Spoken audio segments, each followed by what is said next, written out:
नमस्ते बच्चों, क्या हाल चाल। सब बढ़िया ना।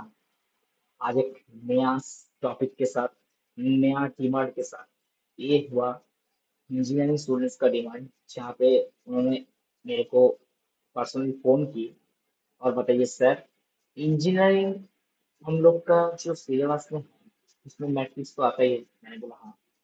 तो मैट्रिक्स में का रैंक ऑफ मैट्रिक्स का बात है। और पता है ये रैंक ऑफ मैट्रिक्स एक टॉपिक है, और भी बहुत सारा टॉपिक है जो जो आपका डब्ल्यू जेई का सिलेबस में भी है, और आपका जेई और जेई एडवांस में भी आते हैं। तो आपको पढ़ना तो पड़ेगा ही। तो ठीक है, स्टार्ट करते हैं। आज का जानते हैं रैंक ऑफ मैट्रिक्स क्या होता है। चलिए बिना किसी देरी से शुरू करते हैं आज का ये टॉपिक। देखिए, यहाँ पे एक डेफिनेशन कुछ लिखा है, मैं आपको समझाता हूँ। ठीक है, अच्छे तरीके से समझना बात को। किसी भी मैट्रिक्स का, किसी भी नॉन जीरो मैट्रिक्स है, non zero n cross n वाला जो मैट्रिक्स है, उसका हम रैंक उसका रैंक जब निकालते हैं, ठीक है, ये non zero n cross n matrix,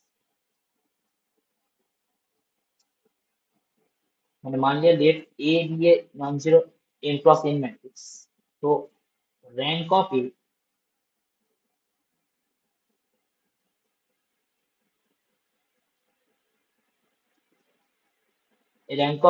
exist कब करेगा, तो निकालेगा कब। एक पॉइंट ऐसा है,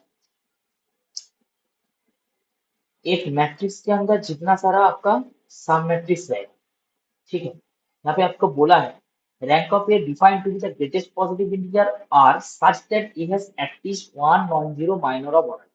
इसका मतलब इसमें ऐसे समझ लो, at least one r by r order some matrix exist करेगा। क्या एग्जिस्ट करेगा सर, सम मैट्रिक्स। मतलब इसको ही हम माइनर बोलते हैं। हाँ, और माइनर क्या आपको पता होना चाहिए, मैं बता दूंगा माइनर क्या होता है। At least one r by r matrix sub matrix है वो अगर एग्जिस्ट करेगा, जिसका जिसका डेड वैल्यू, जिसका डेड वैल्यू मतलब डिटर्मिनेंट वैल्यू आपका क्या होगा, जीरो होगा। ठीक है। और every every every square matrix of order r plus one cross r plus one, whose det value is,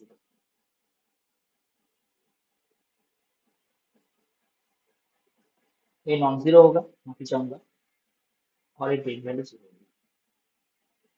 आइए थोड़ा डिटेल समझते हैं, एग्जाम्पल के साथ समझते हैं।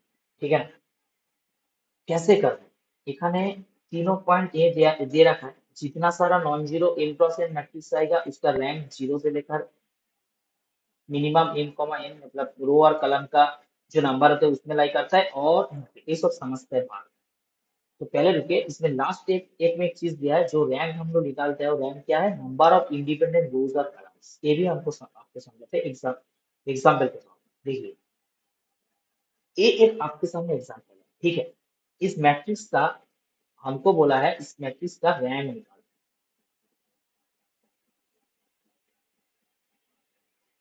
यहाँ पे और एक पता देती हूँ, किसी भी मैट्रिक्स का रैंक को हम डिनोट करते हैं इस तरह से, इस तरह से। रुक जाइए थोड़ा।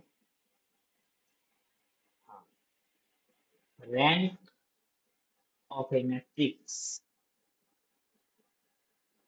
is denoted by,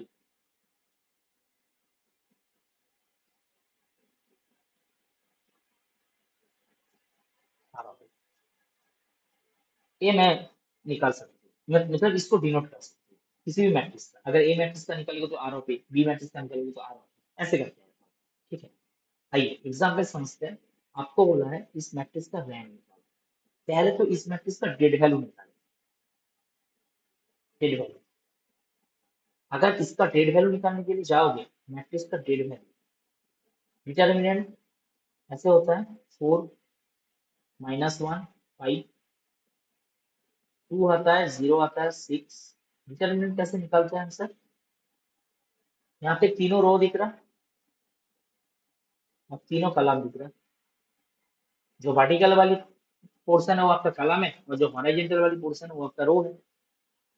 इसमें इसमें जब आप डिटर्मिनेंट निकालते हो इसमें एक साइन का खेल होता है, plus minus plus minus plus minus plus minus plus, ठीक है ना? तो इसमें जब आप डिटरमिनेंट वैल्यू निकालोगे किसी भी रो और किसी भी कलम, अगर रो से एक्सपांड करना चाहते हो तो रो से एक्सपांड करो और कलम से एक्सपांड करना चाहते हो तो कलम से एक्सपांड करो। मैं कलम से एक्सपांड करता हूँ, सेकेंड कलम से एक्सपेंड बाई सेकेंड कलम। कैसे? देखिए, जब आप एक्सपांड करने जाओगे जीरो के रेस्पेक्ट में एक्सपांड करो, जीरो के रेस्पेक्ट में साइन आएगा प्लस, क्योंकि जीरो के रेस्पेक्ट में एक्सपांड करेंगे जीरो जहाँ पे बिठा है उस रो को आप डिस्कट कर दो और उस कलम को डिस्कट कर दो, तो आपका बचेगा कितना? 4526। बचेगा नहीं बचेगा? बिल्कुल बचेगा। बीच में साइन होता है प्लस, क्यों सर? क्योंकि इसका एड्रेस प्लस है, ये देखिए इसका एड्रेस प्लस है आपका। तो -1 का रिस्पेक्ट में जब करोगे तब आपका जाएगा कितना? 1326। क्यों सर? -1 जहाँ पे बैठा है उस रो को डिस्कट करो और उस कॉलम को डिस्कट करो, मतलब आप यहाँ पे सेकेंड रो को डिलीट कर दो और थर्ड रो सेकेंड कॉलम को डिलीट कर दो।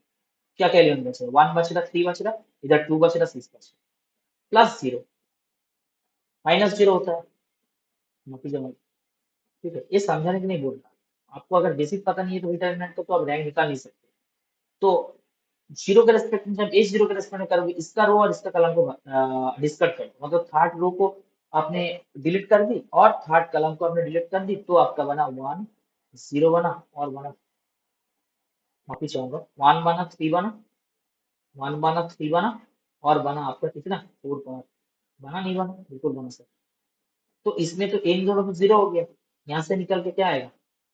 अगर सेकेंड ऑर्डर डिटरमिनेंट कैसे सॉल्व करते हैं? इनका मल्टीप्लीकेशन मतलब 6 माइनस आता है बीच में,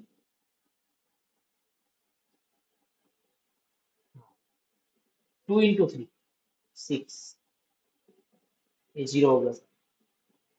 जिसका डिटरमिनेंट वैल्यू 0 आएगा, जिस मैट्रिक्स का डिटरमिनेंट वैल्यू 0 आएगा उस मैट्रिक्स को हम बोलते हैं सिंगुलर मैट्रिक्स।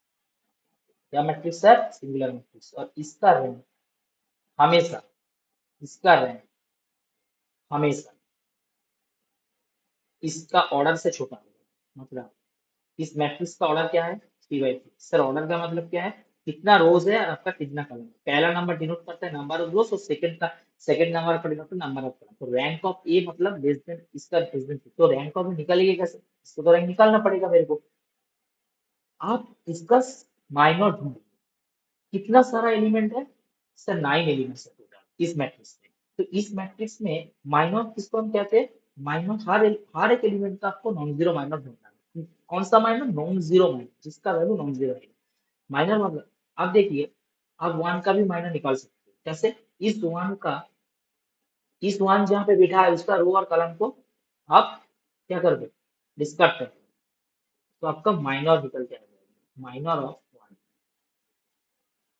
क्या आएगा?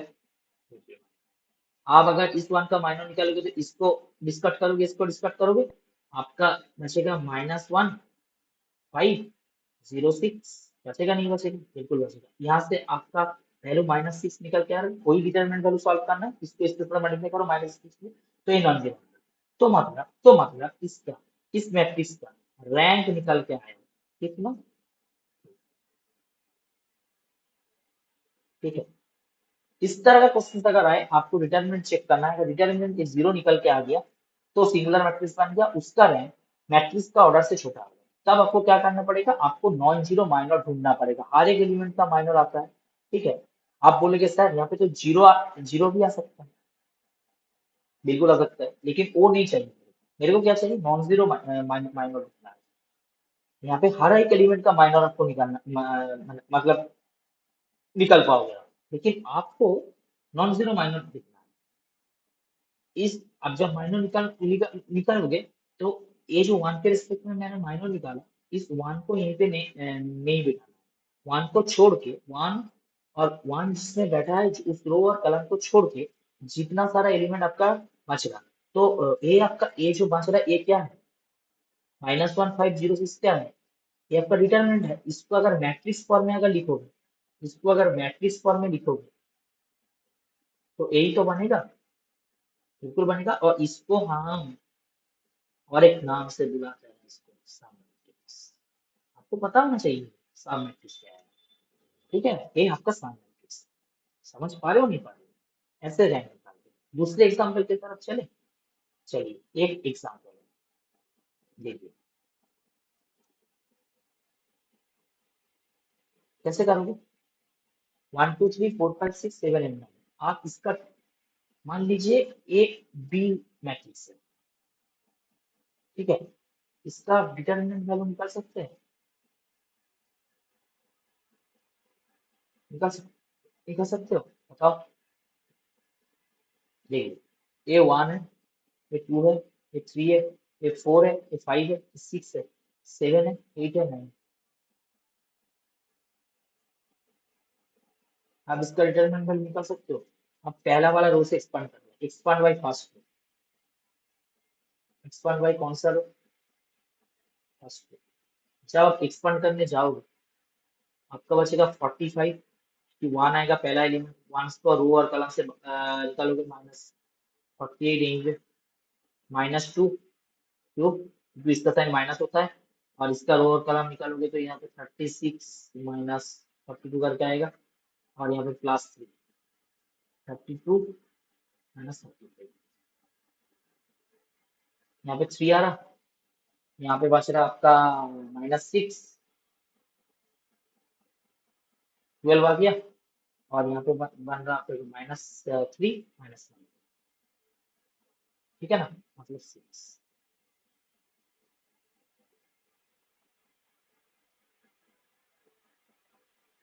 ठीक है, जब भी, एक बात याद रखना, जब भी डिटर्मिनेंट का वैल्यू नॉन जीरो आएगा तब उसका रैंक निकलेगा क्या, उसका ऑर्डर। एक तरीका, ठीक है। दूसरा तरीका क्या है, दूसरा तरीका है, इसमें ये वाला चीज दिख रहा है, number of independent rose of columns, दिख रहा है सर। यहाँ पे इसको अप्लाई कीजिए। देखिए पहला वाला रो से दूसरे वाला रो का कोई रिलेशन नहीं है, और तीसरा वाला रो का भी कोई रिलेशन नहीं है, तो ये तीनों जो रो है ये इंडिपेंडेंट, ठीक है। तीनों रो क्या है, इंडिपेंडेंट। अगर तीनों इंडिपेंडेंट रो आएगा तो रैंक बनेगा 3, अगर दोनों इंडिपेंडेंट रो आएगा तो रैंक बनेगा 2, अगर एक इंडिपेंडेंट रो आएगा तो रैंक बनेगा आपका 1, ठीक है। इसका भी और एग्जाम्पल देखते हैं, देखिए ये वाला एग्जाम्पल देखिए, इसमें आपको डिटरमिनेंट नहीं निकालना है। क्यों, देखिए 3 6 9 जो है, ए 2 4 6 जो है, ये दोनों इससे रिलेटेड है। आप बोलोगे कैसे सर, देखिए ये आपका रो 2 हो गया, R2। देखिए R2 कैसे बना, R1 को 2 से मल्टीप्लाई करके, R1 का हर एलिमेंट को 2 से मल्टीप्लाई करोगे तो ये बनेगा, बिल्कुल बनेगा सर। और R3 जो है, R3 जो है, R3 दिख रहा है आपको, 3 6 में दिख रहा ना। तो इसका जब आप रैंक निकालोगे, मतलब इसका जो रिलेशन बनाओगे, इसका रिलेशन क्या है, R1 के साथ 3 × R1 है। तो यहाँ पे इंडिपेंडेंट कौन बना, सिर्फ ए वाला रो बना। तो इसका, इस मैट्रिक्स का, अगर इस मैट्रिक्स को मैंने सी नाम दिए तो इसका रैंक क्या बनेगा, मजा आया नहीं? तीनों टाइप का एग्जाम्पल करवाया आपको, एक डिटरमिनेंट जीरो होगा, तो डिटरमिनेंट जब जीरो होगा तो आपको उसका मैट्रिक्स का जो ऑर्डर है वो लेस देन करना है, और आपको नॉन जीरो माइनर ढूंढना है। अगर डिटरमिनेंट नॉन जीरो आता तो, अगर नॉन जीरो आएगा तो वही उसका रैंक बनेगा। अगर इसमें इसमें क्या है, इसमें डिटरमिनेंट इस एक और एक सही मैंने प्रोसेस है, जिसमें आप शॉर्ट से निकाल सकते हो, मतलब आप इजी तरीके से निकाल सकते हो। इसका भी डिटरमिनेंट वैल्यू करोगे तो इसका भी डिटरमिनेंट वैल्यू जीरो ही आएगा, ठीक है। इसका भी डिटरमिनेंट वैल्यू जीरो ही आएगा, लेकिन आपको रैंक निकालने के लिए एक तरीका मैंने बताया, ठीक है। तो ये था आपका रैंक ऑफ मैट्रिक्स, रैंक कैसे निकालते हैं किसी मैट्रिक्स का। तो आज इतना ही तक। इसका और एक पार्ट है प्रॉपर्टीज करके, वो मैं लेके आऊंगा आपके लिए। सीखना है चीजें, डरने की कोई जरूरत नहीं है, आसान चीज है, आसान तरीका है। आप पढ़िए मेरे से, मजेदार तरीके से पढ़िए। मैं आपसे वादा करता हूँ डिटर्मिनेंट्स में आपको बन जाओगे, मैट्रिक्स डिटर्मिनेंट का आपको कोई दिक्कत नहीं रहेगा इसके बाद। थैंक यू, आपका दिन शुभ रहे।